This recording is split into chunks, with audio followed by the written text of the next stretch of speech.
Hello there, I'm Thomas Hatsios, the British American pilot flying the Boeing 777-300 ERX international flight from Zurich International Airport. We're going to be overflying Zurich, Switzerland and Germany, and then coming back to Switzerland, Zurich International Airport, runway 14 for an Lszh localizer. Landing, so right now I'm in the cockpit for the pre-takeoff preparation of the Boeing 777-300 ER airplane, airliner. This is the PMDG 777-300 ERX of the PMDG simulations and Microsoft Flight Simulator X. So I'm gonna show you inside the cockpit of the Boeing 777-300 ERX airplane. I'm gonna show you the instruments, like the primary flight display that displays the air data and the altitude of the aircraft, the navigation display, the upper and the lower ACAS engine indication and controller system, the autopilot and flight director system panel, the thrust levers, the flaps, the slats, and the stabilizer trim, and the control yoke of the Boeing 777-300 ERX airplane, the radio and communication panel. I'm gonna show you the overhead panel, the electrical system, the left and right engine drive and IDGs, integrated drive generators for the electrical power, alternate current electrical power of the aircraft, and the batteries, the APU, the ADIRU, the air data necessary reference unit, and also the primary flight control computers with the thrust asymmetry compensator, and the hydraulic system with the left and the right engine drive and hydraulic pumps with the standby C1 and C2, electrical and air pressurizer system. So I'm gonna show you also the electronic engine control for the electronic engine computers for the engines and the FADEX, the full authority digital electronic control computers for the engines. The engine start system, the auto start, and the fuel system with the left and right wing engine, the left and right wing fuel tanks, and the center tank and the fuel pumps forward and aft. And so I'm gonna show you also the cabin pressurization, the wing and engine at the ice, and the left and the right engine pressurizer bleed system, and the APU pressurizer bleed system.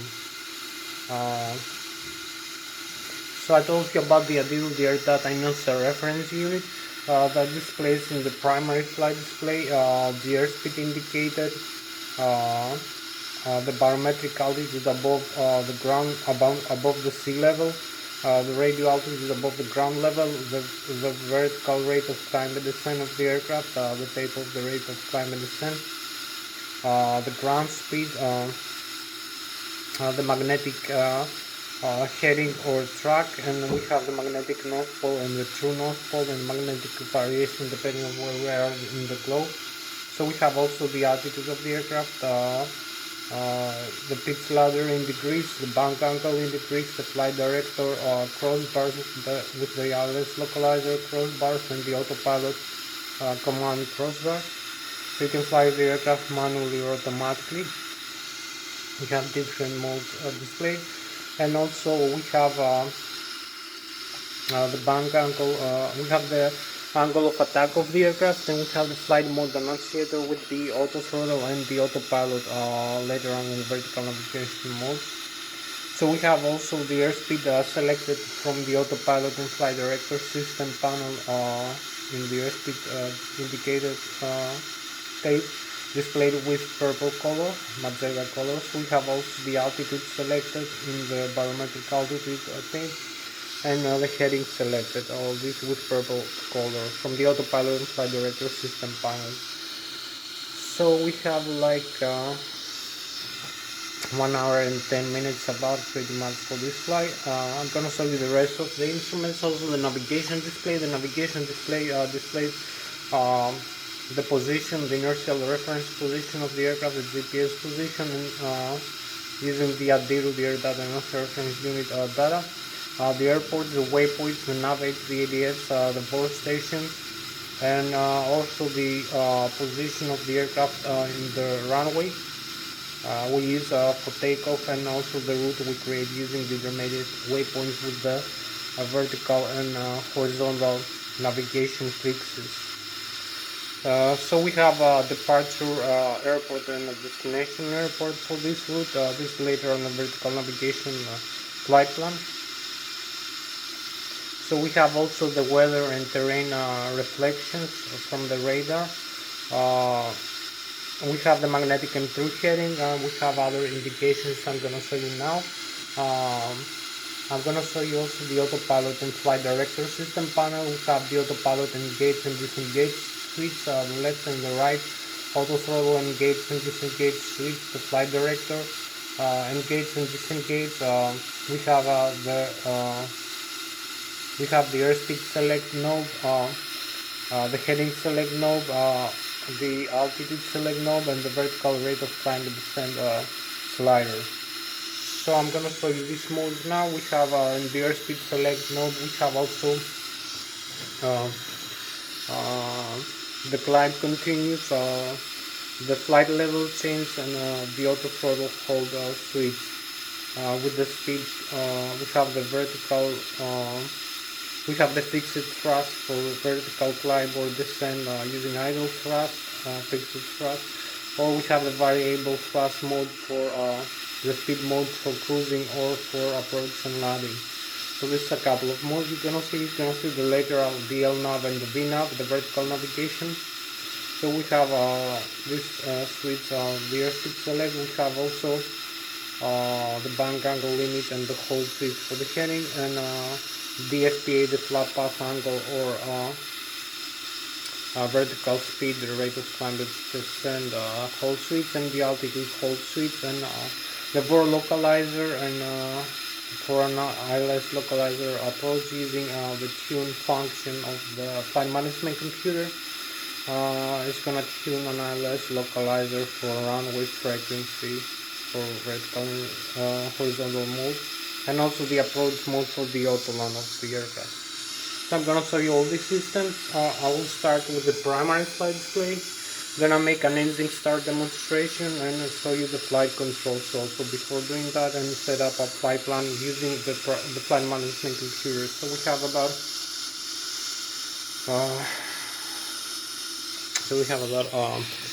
more than 1 hour for this. I'm gonna start showing you these things here. So you can see the cockpit inside the Boeing 777-300 ERX airplane. I'm gonna show you the primary flight display. So you can see here we have the airspeed indicated, the airspeed selected from the autopilot and flight director system panel. We have the altitude selected from the autopilot and flight director system panel, the flight director, the crossbars of the autopilot guidance. We have the barometric altitude above the sea level displayed, the radio altitude above the ground level, the ground speed, and the heading magnetic or true. We also have the barometric setting here, altitude. We have the pitch ladder in degrees and the bank angle limit over here. So you can select the altitude here for the guidance of the aircraft using the autopilot over here, and the heading, also the barometric pressure setting. You have also the vertical rate of climb and descent here displayed. You will regulate manually or using the autopilot. Also you can see here the navigation display. You can see the terrain reflections. You can see other aircraft flying around. You can see the terrain level 7,500 feet right now displayed here in the Switzerland with red, yellow intermediate, and 0 feet with green color. You also have to see the lakes, rivers. You can see some airports here. You can see this area is Switzerland, this area is France in the GPS map, and this area is Germany over here, the north and northeast. So we're gonna be flying over Germany from Switzerland over here, about to the EDNY airport.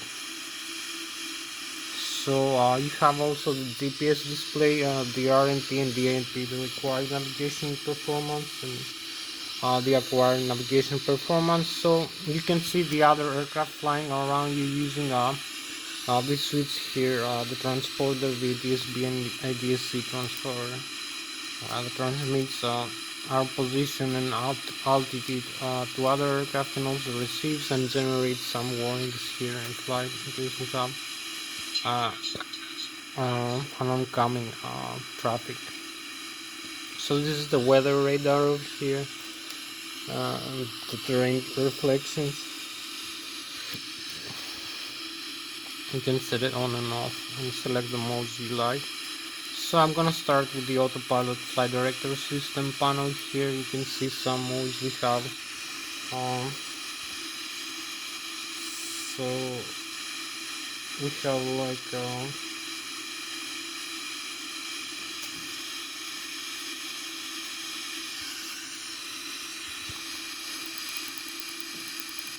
so I'm gonna show you the speed guidance over here. You can see the flight level change. If I'm gonna hit this button here, this is the flight director on and off here. This is very important for the flight guidance of the aircraft. So you have the auto throttle left and right, engage, disengage. It's better, but it's difficult using the simulator to disengage the auto throttle or hit these buttons here, because you have to zoom in while you fly, or use the takeoff go around like this. It's not easy, especially when you are for approach and takeoff go around, touchdown and go around landing. I cannot use the takeoff go around button like that, because I need to zoom in and press it with the mouse here, with the mouse click. So it's better if you map before a switch in the keyboard for this function. So last flight I made a mistake with that, doing a go around. I could not arm the go around, so the thrust was stuck in the idle. So you can see here the flight level change, this button. I can also disarm the auto throttle like this. It's difficult to disarm the auto throttle.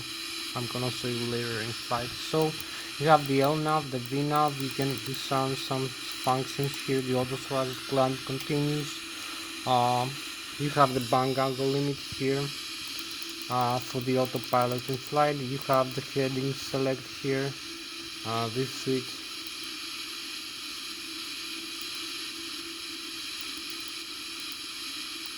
You can select, hold, and select like this.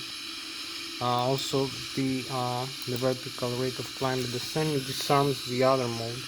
And if you have the flight level change, you can select either one. Some modes are not overlapping. So I'm gonna set here the altitude for about 35,000 in thousands, and set also in hundreds, like 300 feet. You can also use the hold here switch for that. You can use the Lszh localizer in the approach.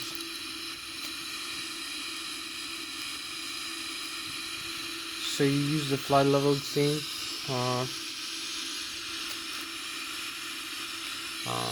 and the heading hold. So you can see the altitude selected and the airspeed selected with purple color.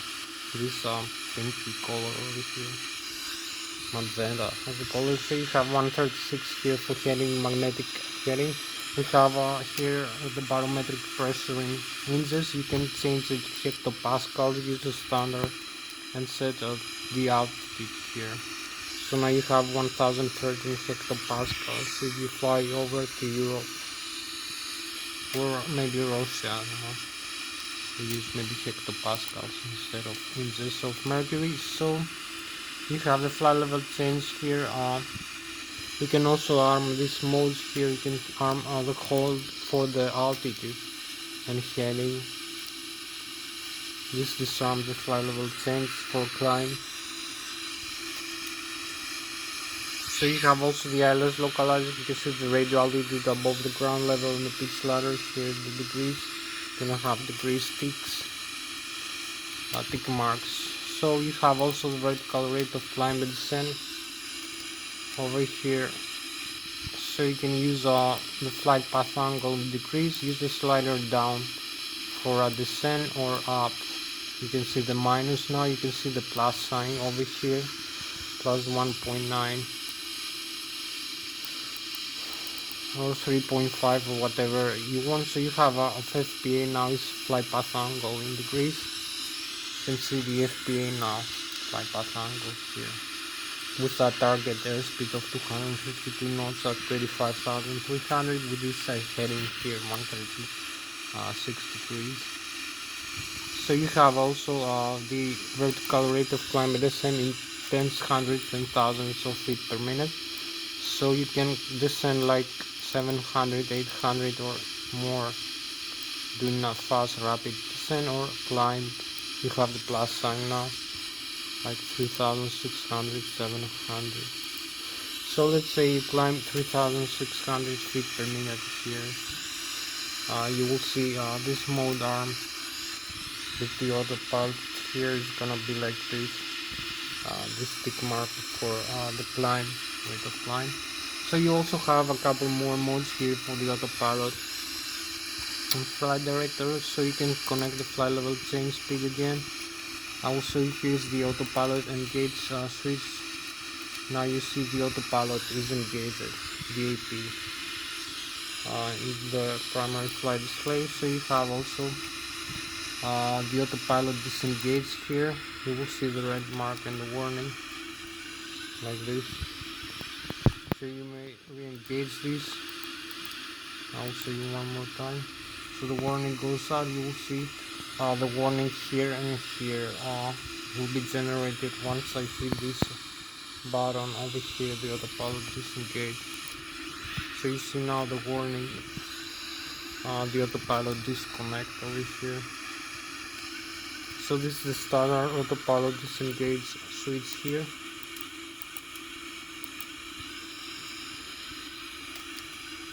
So you cancel the warning, reconnect this again. You can see I can engage and disengage like this. This green is the autopilot on. So you have the autopilot here. You can also use this switch over here in the control wheel to disengage it like this, or move the control wheel around and will disengage while you fly. So you have here the control column and the control wheel. You have you can climb and descend. I'll show you now in a couple of seconds. Also the stabilizer trim position here for pitch up and pitch down. The nose of the aircraft using the horizontal stabilizer trim over here. You can see the level of degrees. You can use the pitch trim also here, normal and alternate. You have the stabilizer trim cutout switches for the CMDR hydraulic system if one system fails. So you have the speed brakes here.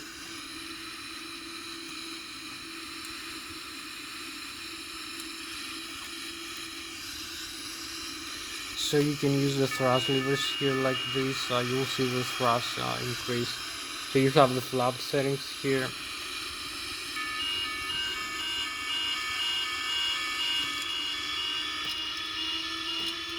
So you can set the flaps up and down, all the settings you like this, all the way up and down.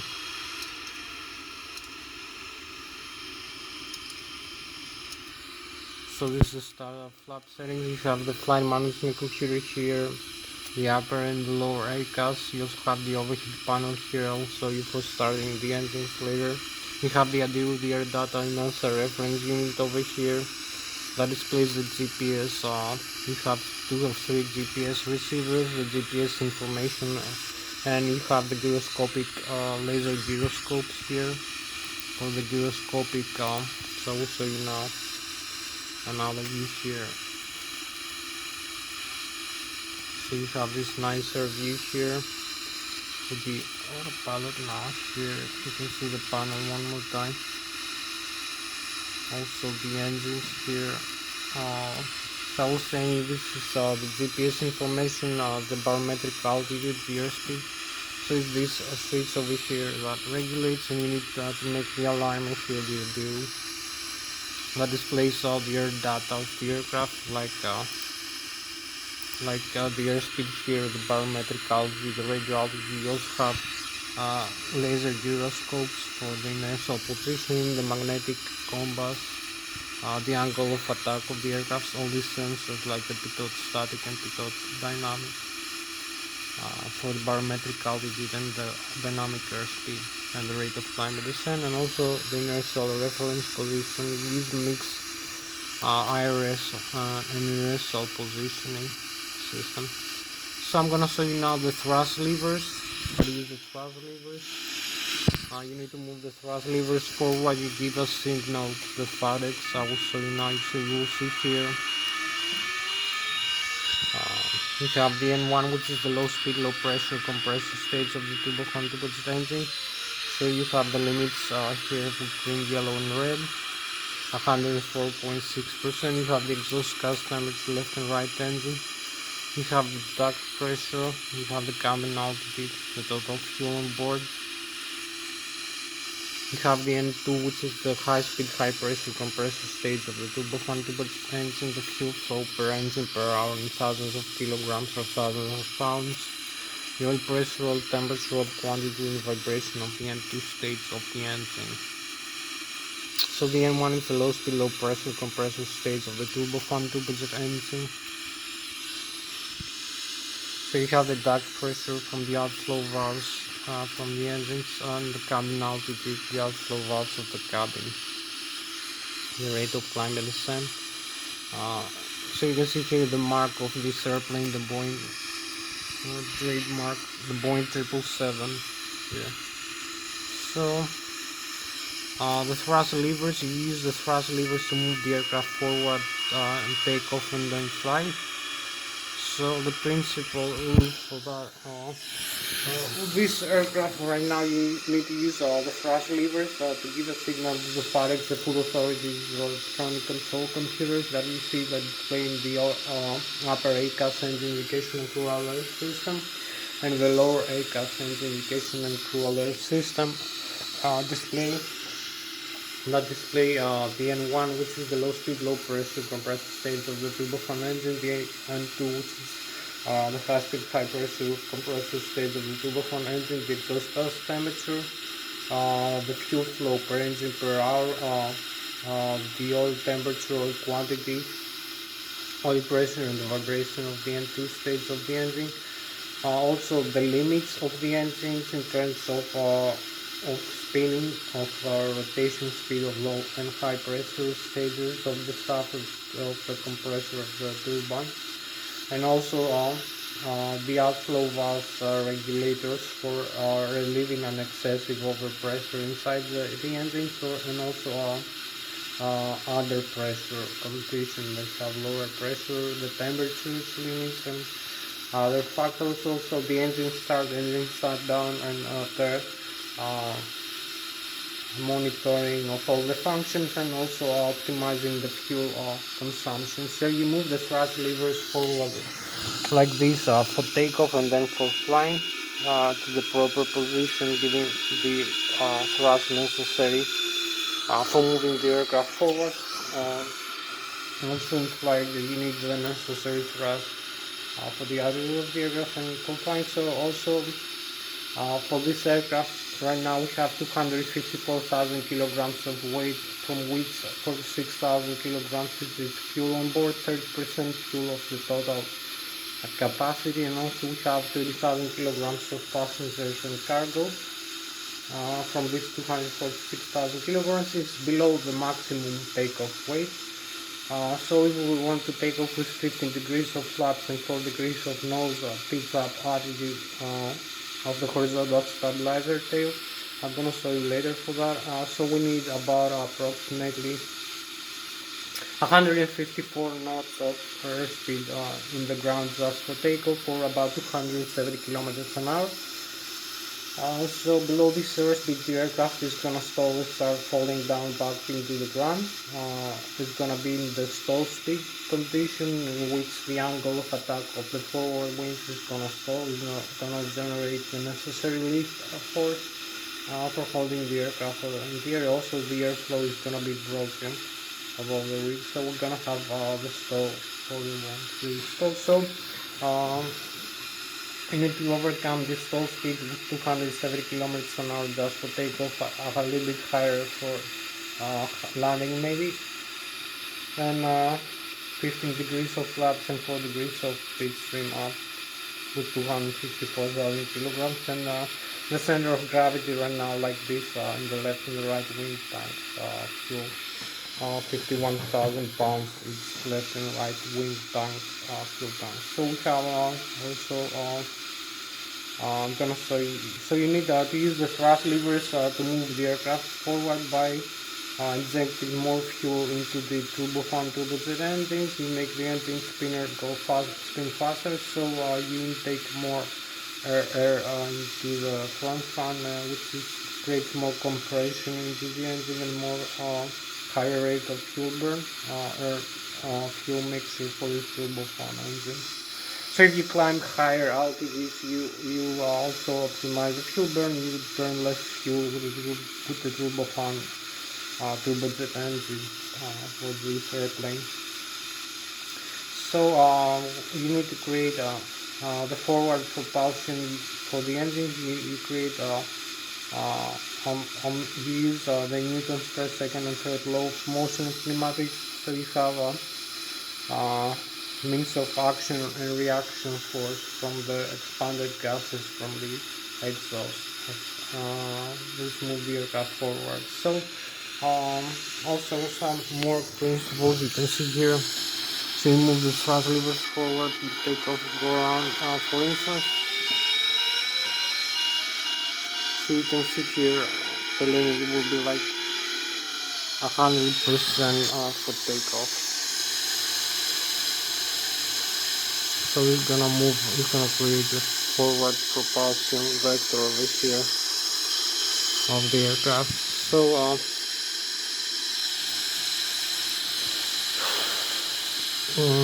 So we have about 40 more minutes for this flight,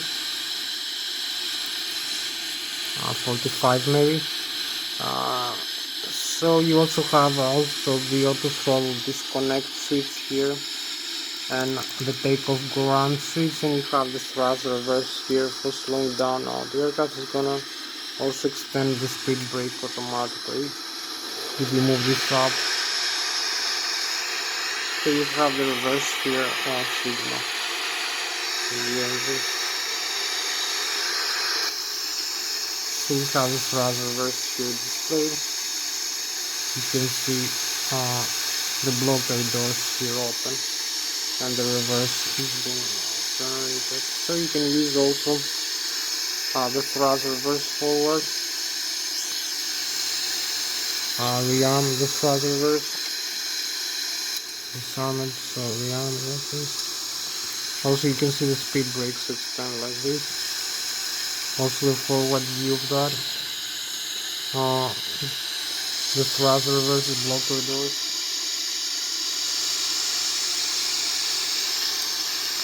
And rearm again.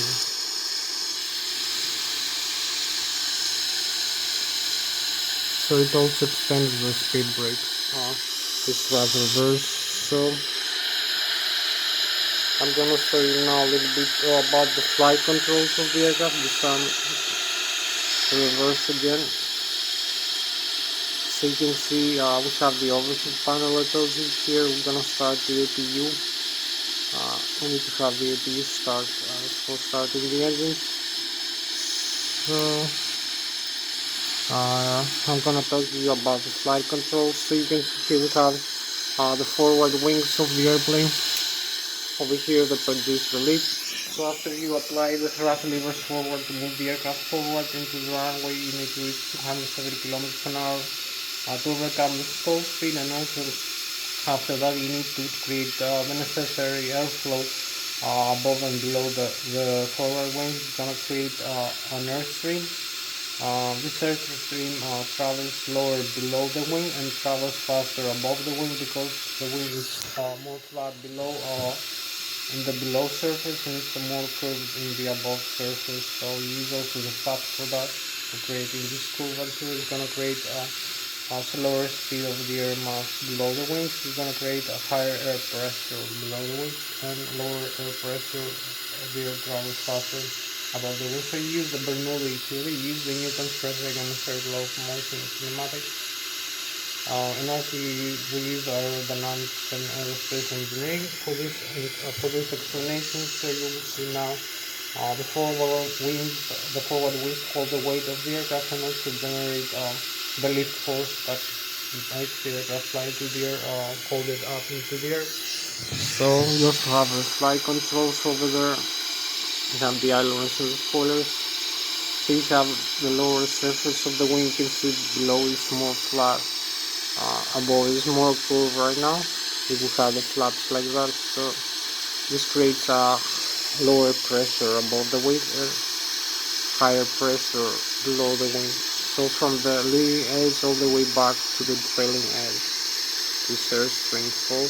As you have the vector from the engines that move it forward, you have also the deflection of the ailerons and the spoilers here. You can see who move the aircraft left and right, bound rolling. Also the elevator for climb and descent, and the rudder pedals. So you have here the deflection of the flight controls. So you have the forward wings, then you have the Mach chord, the 25% of the mean aerodynamic chord position, which is the bad position is over here in the forward wing. So you have the 50%, 75 and 100% of the Mach of the mean aerodynamic chord. So the 25% of the Mach is the maximum aerodynamic pressure position for the left and the right wings here. You can see the wing also holds the weight of the aircraft, and the thrust from the end, you have these vectors that move it forward. So here is also the position of the geometric center of the aircraft, and also the center of gravity position, the position of the Mach. So you can position the center of gravity of the aircraft forward or up also. This center of gravity, so you have a forward center of gravity or an aft center of gravity by shifting passengers and fuel inside the aircraft. So you make the aircraft more or less stable in flight as you like it. So you can see the center of gravity here creates a moment arm. The moment arm is the distance from the center of gravity all the way back to the horizontal tail and the vertical tail, and also from the center of gravity to the left and the right wing ailerons and spoilers position. So this lever arm is the airflow over the surface area of the elevator here of the vertical rudder. The airflow mass per second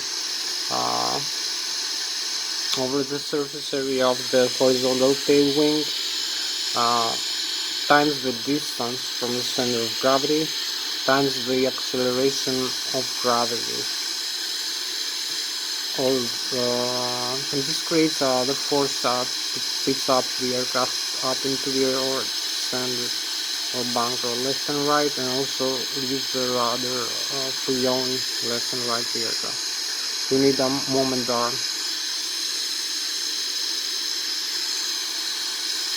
So I'm gonna show you now inside a couple more things and make the engine start demonstration. So I'm gonna show you the flight controls now, how to use them. You can see the yoke here, the control column for pitching up and pitching down the aircraft, and also the bunker left and right. So I'm using this control wheel here and control column, the yoke of the Boeing 777. So I'm using I'm gonna show you now.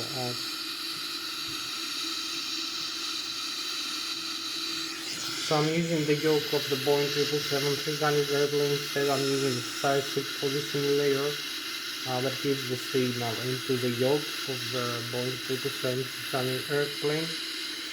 So you can see here I'm using this side stick, the Logitech Extreme 3D here. I'm gonna show you for moving the flight controls for climb, descent, bank roll in flight after using the thrust levers also. And so you can see here I'm having this side stick for controlling the aircraft. You can see I can climb, descend, pitch up and pitch down, and also bank roll left and bank roll right. And also use the rudder pedals for left and right yaw, and also have coordinated flight, and also leave it in neutral if I need. So you can see the side stick position here is proportional to the control wheel over there, control column. So you can climb, you can descend, and also you can bank roll left and bank roll right. So you have also the stabilizer trim position, the horizontal tail stabilizer trim, and also the thrust levers like this forward. So you can see the thrust levers. So I'm gonna show you now. You can see also the other side, the first officer side stick, and this yoke position. So you can the speed brakes again. So we have about 38 minutes for this flight.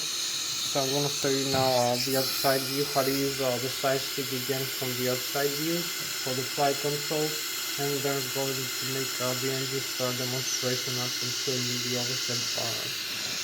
So you can see again one more time here we have the side stick position here. You can set pitch up and pitch down like this, and also bank roll left and bank roll right.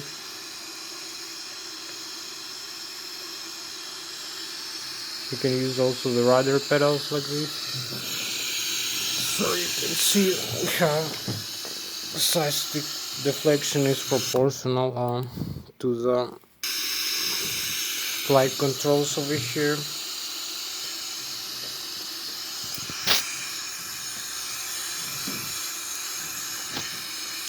So you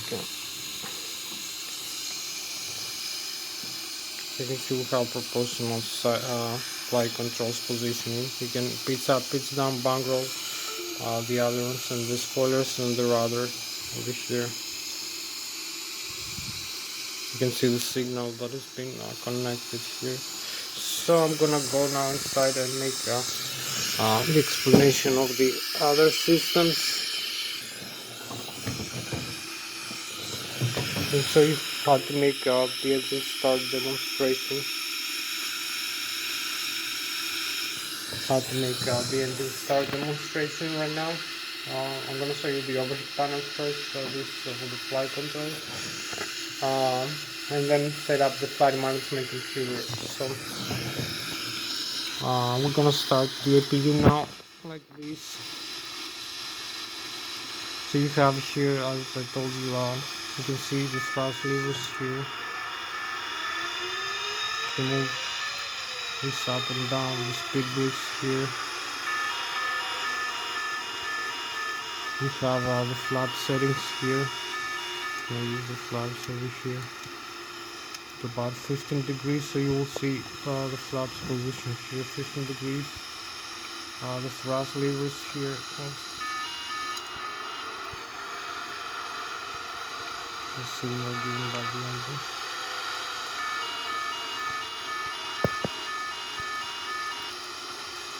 And you have the parking brakes here set up and down. The stabilizer trim position of the horizontal tail. So you have the electric trim cutout switches, as I told you, for this for the stabilizer trim, the pitch trim of the horizontal tail is the CMDR hydraulic system of rails.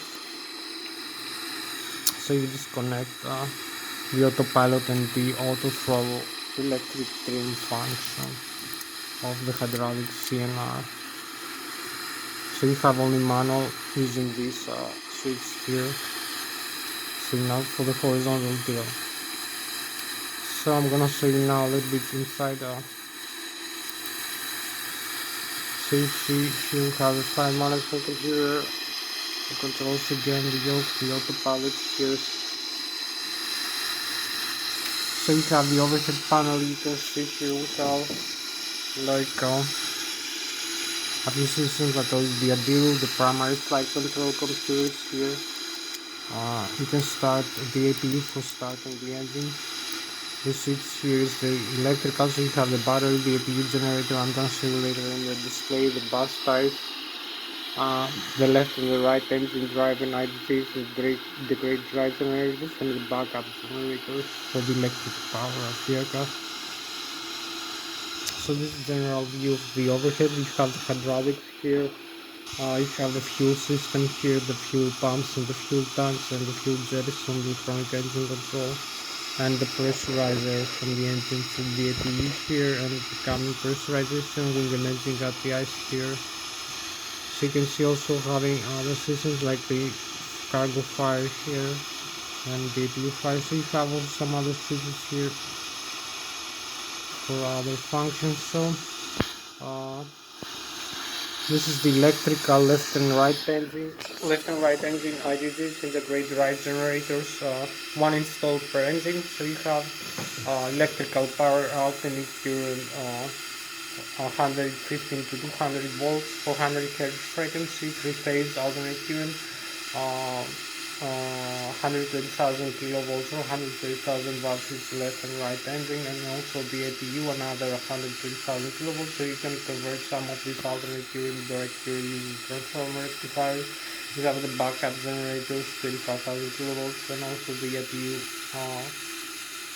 and those, and also you have the batteries. You have the direct current 28 volts. You can 48 amperes you can convert it to alternator using the static converter. So I'm gonna show you now how to use the APU for we also have on the left and right hydraulic pumps and C1, C2, left and right, and for the hydraulic fluid. I'm gonna show you also these switches and control buttons. So you can see now the APU is started. So you have here, we can turn off if we want. This switch is for the electric. We're gonna have the electric off here, electric backup generators, fuel pumps, so this creates this fault over here, so you engage it. So we have like a few more minutes for this flight. So you have the hydraulics here, pumps, you have the window here also, the passenger oxygen, the cargo fire here, electronic engine control for the engine. I'm gonna show you now. So the hydraulic, if you want, you can turn on here or off. I will show you in another flight this function because it takes more time to display. So you have some lighting system here for the aircraft, the windshield wipers here. So you have the electronic engine control here. You have the cargo fire, electronic engine control, normal and alternate here. For the FADEX, if you go for the electronic control computers, the auto start on and off. You see the auto start on and off here. The fuel jettison, you can dump fuel in flight to lower the aircraft's fuel and weight. If you run this is the fuel pumps and crossfit valve. The fuel pumps here, primary and standby, and also the standard tank. This is the left wing, the right wing tank, and the feed to the engines. So you have also the wing and engine at the ice, auto or on. Insert either indication. The lighting system. So you have also here you can see the pressurizer system, the bleed air from the left and right engine, and from the APU. So you use the bleed air from the left and right engine for wing and engine at the ice, for air conditioning, and wing and engine at the ice here for air conditioning. For the hydraulic fluid here, the C1 and C2. It's you can see the air here, signal with the pressure from the air from the engine. So you have also the cabin pressurization here, the outflow valve here. You close. You have the APU. You need the APU for starting the engine. So you're gonna see these faults here. bleed isolation, APU, wind close. So we have also this, the duct pressure is 0 now. We have no cabin pressurization now, like this. You need to rearm these switches, and also you will see the packs here, the bleeder. So the pressurizer also used for the cabin pressurization. For climate descent, you have the auto, or use the manual, you use the outflow valves close and on, like this, for climate this setting. So we have quite a few more minutes left. I'm gonna come now here in the this view, so you have about more 38 minutes. So you have the displays here, you have the engines indicator, you have the status. Here you can see the APU is running right now, the rotations per minute of the APU, and also the oxygen and hydraulic pressure. So you have the checklist here, you have the normal menu, what to do before start. You can see the checklist will be complete like this. Checklist is complete. So you have also the normal menu for the checklist. You have a failure in flight, so I'm going to show you another time. So you go back, you have the communications here, you have the navigation, you have other synopsis. You can see the doors are closed, you can pressurize the cabin inside the aircraft. The landing gear here, you can see the pressure inside the tires and the temperature of the brakes. You have the electric power, the left and the right engine driving, alternate current, the APU also generator, the left and the right exofile, the backup generator. So you have the drive, the battery voltage here, and the APU battery voltage. So you have also the hydraulics here, the left and the right engine hydraulics, the C1 and the C2 hydraulics here, the air pressurized. You can see the left engine, left electric and left engine here, and the right engine and the right electric. You start off valves and 3000 psi unique hydraulic pressure for all these systems that consume hydraulic fluid, like the flight controls, the landing gear and the brakes. So you have the left and right wing fuel tanks, and the total fuel in the left and the right wing. You can see the center tank is empty, so the pumps don't work. You have the forward and the aft fuel pumps. The total fuel 101,000 pounds, 46,000 kilograms. The APU also feeds from the direct fuel, and you have the engine, the left and right engine on high pressure. Fuel valves, you can see the minimum fuel temperature here for the flight and the fuel temperature. So we have also the air systems here. So we have the left and the right engine, the pressurizer from the left and the right engine, the flow of the air. We use for the hydraulic here the C1 and C2, you can see, and also for the cabin pressurization for wing and engine ABIs and air conditioning. You can see the temperature inside the aircraft here of the air conditioning. So you have all these systems. You can also use the APU for starting the engine. Over here you can see the APU is connected, but it's on, but it's not connected. The line is white. So if I increase the thrust here from the engine, you will see the duct pressure increases rapidly. We have more pressure from the engine. So we close this. We don't need this. So you have the flight controls here. One more display. So the flight controls, if I use the speed brakes down, you will see the speed brakes extend with white. So you see the spoilers, left and right wing, the position here, the rudder position, the elevator, the ailerons and spoilers, and the rudder trim and the stabilizer trim. You can see everything is working, it's normal. So you see the wings here of the aircraft. So you can see I'm using this for controlling the aircraft front direction and controlling the rudder pedals. So we have a few more minutes for this flight. I'm going back into the engines now. Indications. So we're gonna start the engines like this. I'm going over here, so you can see where we are right now. We have a few more minutes left for this flight. So I'm gonna make the engine start demonstration. I'm gonna start off the engines now. So start off both engines, left and right engines. So make the engine start demonstration and set up the flight management computer inside. So you have the N1 decreases, the exhaust gas temperature also decreases, the dark pressure. You have the N2 is also going down and the fuel flow is 0. So you have the engine side on, you can see the N1 will go down to 0. So we see the outside view. Over here the right wing and the left wing engines are going down to the off. So it's spinning, it's gonna stop in a couple of seconds of the engine.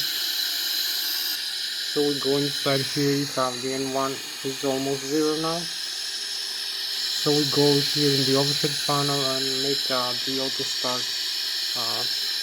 So you can see the reconfiguration now for the engines are off. Some systems are missing, so I'm gonna start the engine, left and right engine simultaneously using the auto start function. So the N1 will increase the exhaust gas temperature. You can see the engine is just shut down yet. The N2 above 30%, the fuel flow is 0. So you have the right wing and the left wing engine now spinning.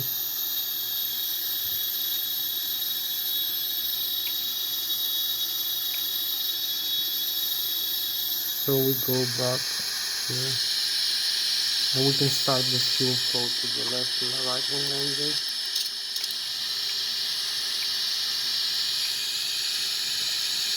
So the fuel flow will increase from 0 now in the N2. So here we go, we have the fuel flow in both engines start rotating here, the spinner.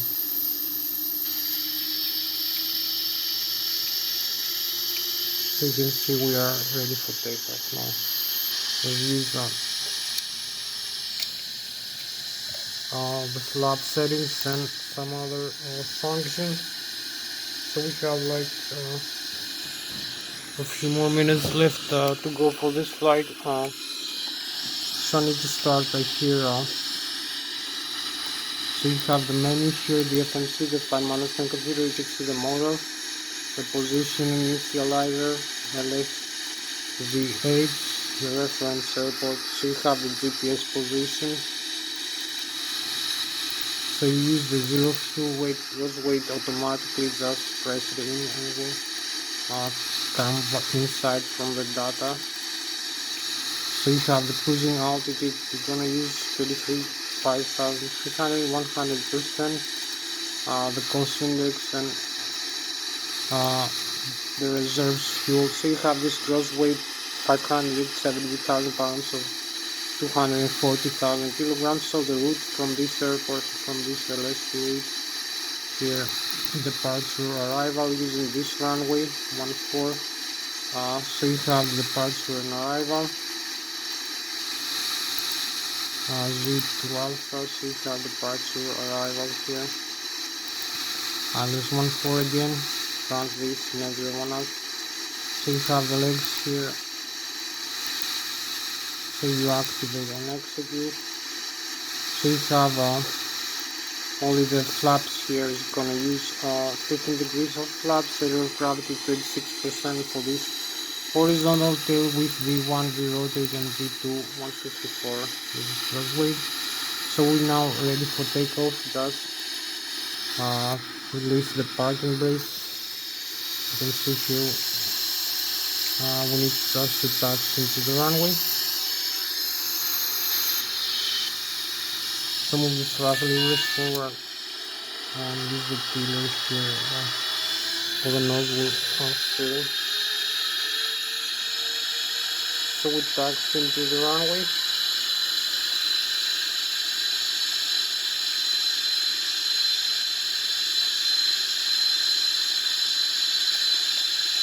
have about 19 minutes left for this flight.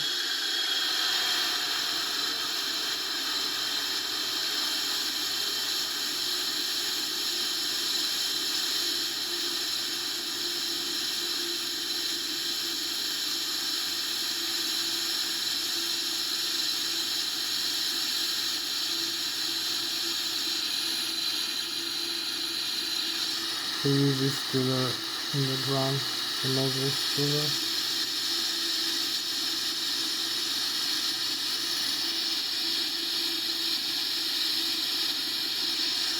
So the parking brake set one more time. So you can see here the view. We have all the modes are regulated for takeoff. So we're gonna see the flight plan here. So the terrain scan from the radar. You have the pitch spring here position and the flap settings. So I'm gonna use the LNAV. The autopilot is set for takeoff. So we have here where we are right now. And we're going to takeoff.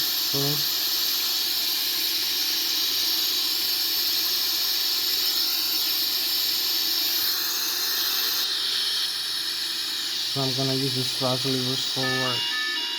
We're gonna see the thrust and gauges for the takeoff. So we'll start the parking brakes and go. Align with the rudder pedals now.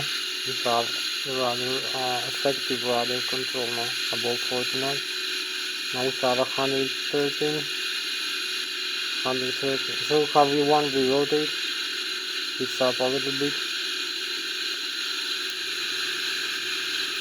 And V2. So here we go into the climb.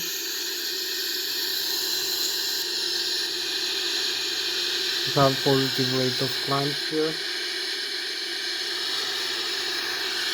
So we retract the landing gear now. So you can see we are just 1,600 feet, 1,700 feet above the ground level, 220 knots, 3,000 feet, 4,000 feet above the sea level. The rate of climb 8,000 feet per minute, 9,000 feet per minute. You can see the terrain also. I'm gonna start off. I'm gonna pitch down now. We're climbing too fast. I'm gonna start turning now.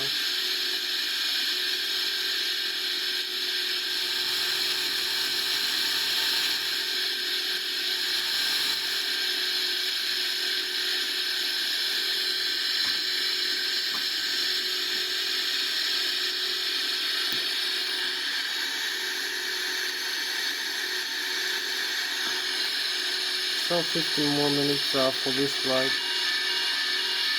We need to pitch up a little bit faster.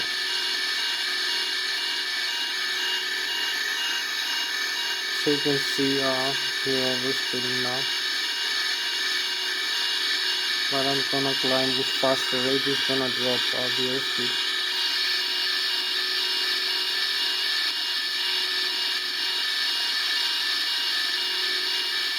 So here is the departure, the runway here. We're going into the first waypoint over here after we depart.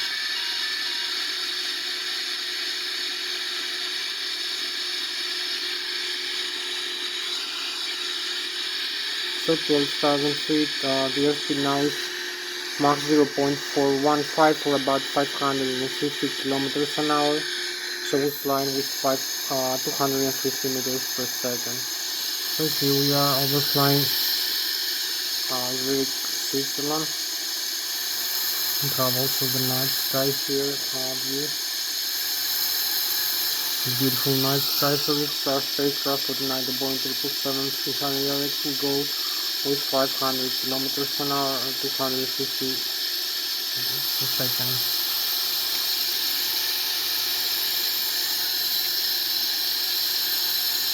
So we have this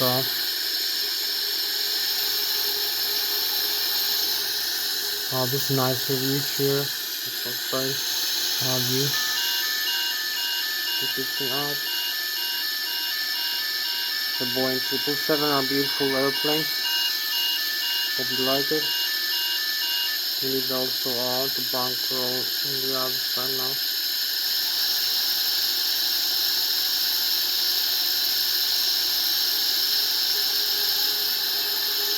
So nicer view maybe like this.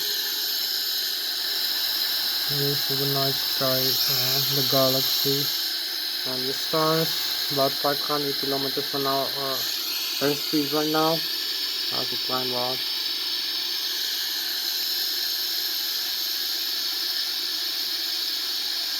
Overflying, we're gonna overflying Germany this way as we're going over the lake here.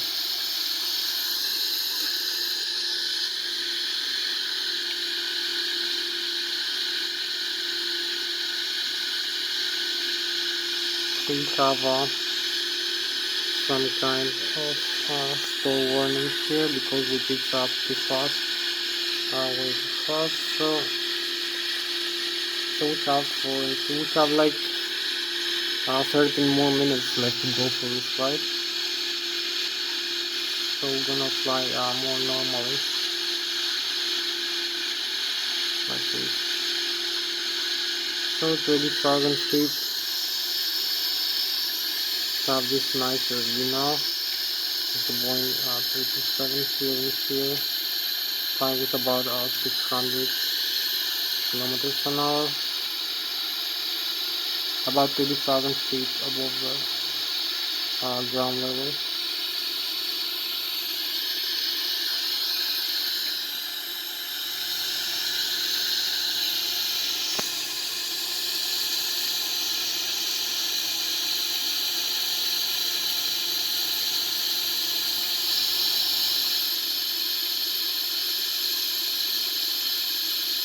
You have this nicer view here. You have also the lakes here.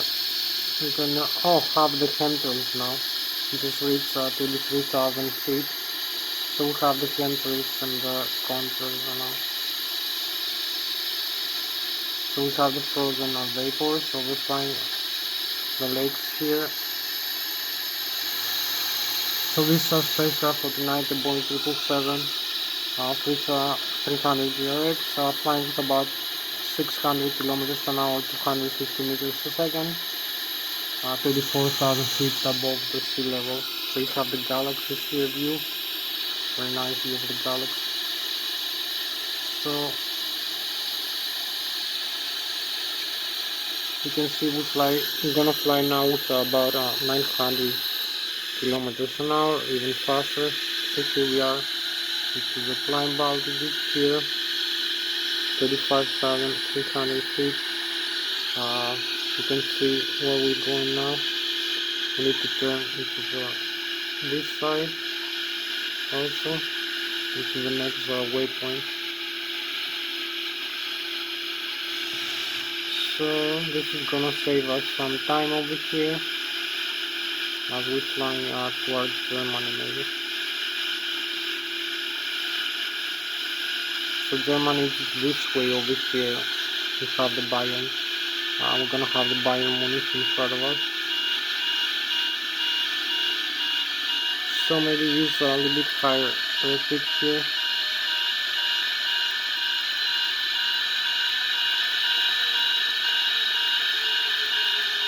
And actually track the flat all the way up. We have the auto throttle now on. So Germany is this way over here.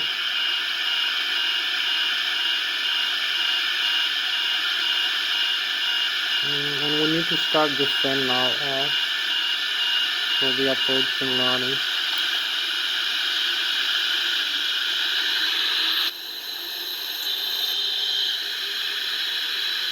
So you have the Germany in this way.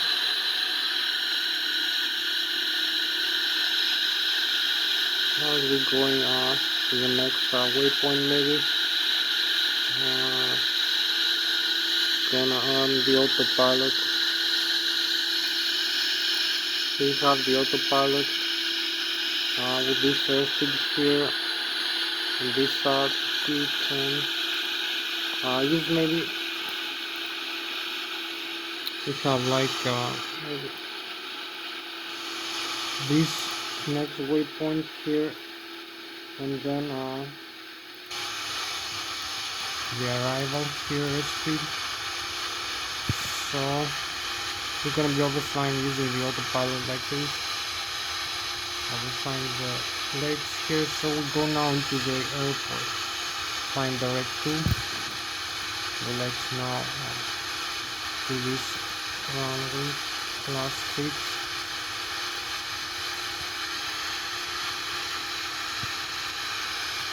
So we're gonna fly like this, behind the lakes. So Germany is this way. We're gonna have this nice review now. 35,000 feet, 34,600. So you need that to use acceleration rate increase.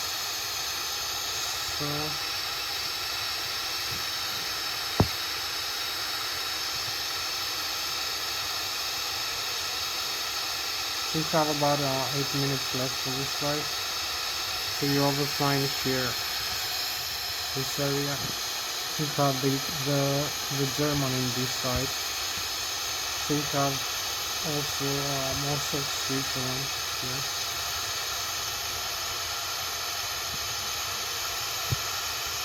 So now we go to 900 kilometers an hour. We fly in the same Darwin Lake with 300 meters a second.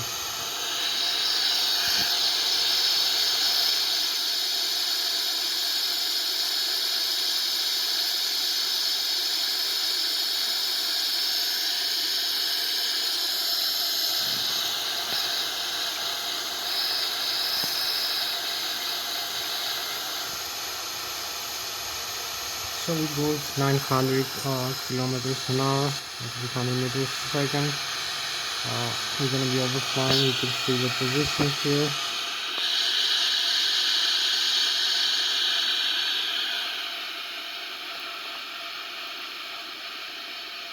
So we're gonna start descending a while.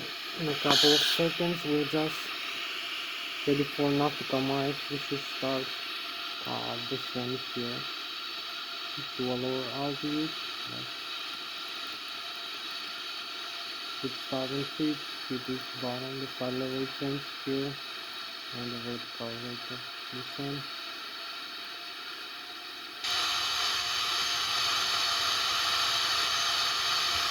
So we decrease also the airspeed a little bit.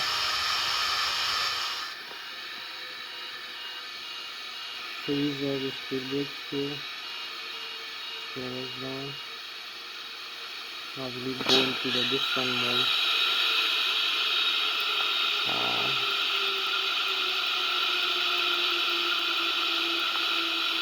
We just started airspeed, so we descend now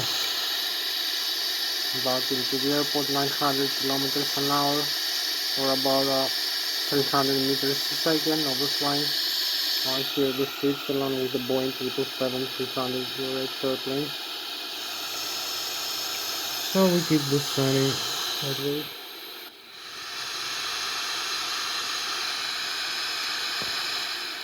So at this time, the autopilot now. I'm gonna try the rest of the descent manually.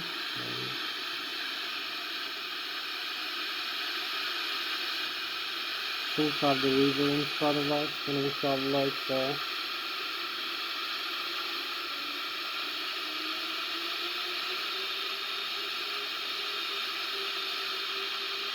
we have like 4 more minutes left to go for this flight, 45 minutes.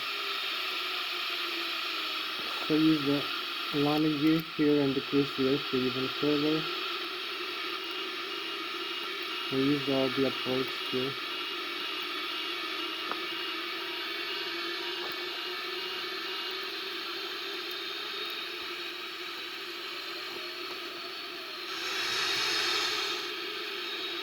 So we need to keep descending here. 2 more minutes as we're going into the descent here. we approach the ground level. We take now the turn towards the river here.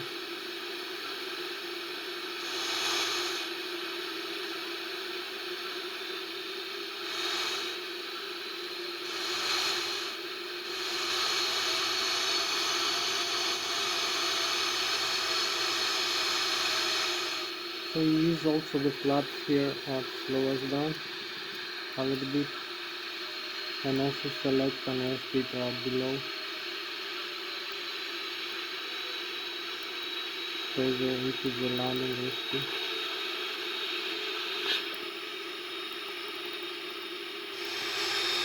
So we're gonna be overflying the river here.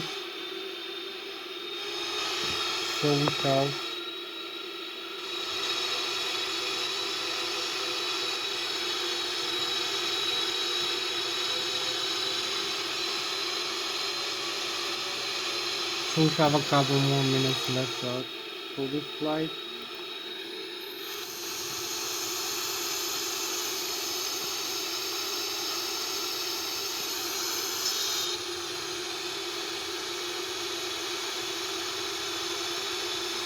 So we're going through the river here, and we come closer into the runway for landing.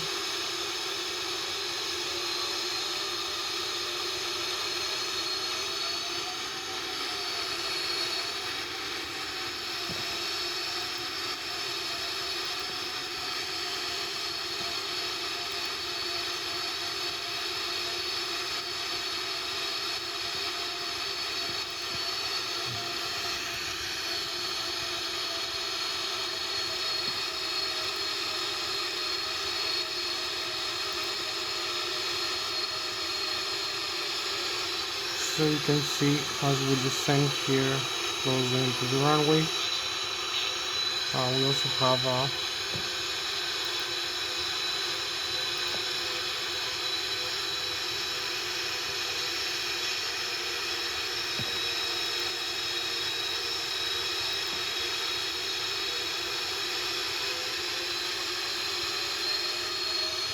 the Lszh localizer is alive now.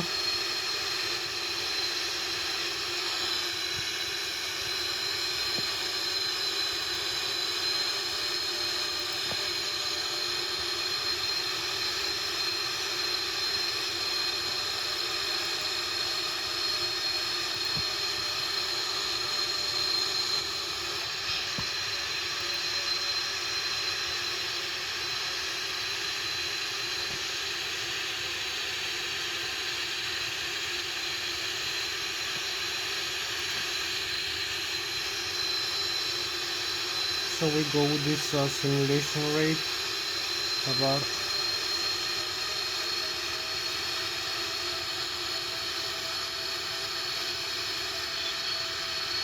so here we are, we have the Lszh localizer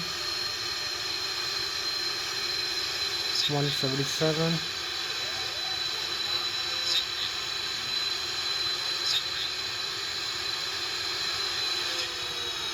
So 50, then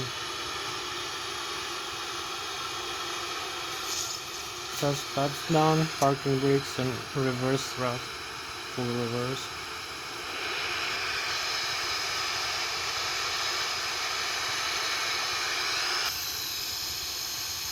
So here just touch down into the runway 14. So you can see the nozzle here and the landing gear is saved.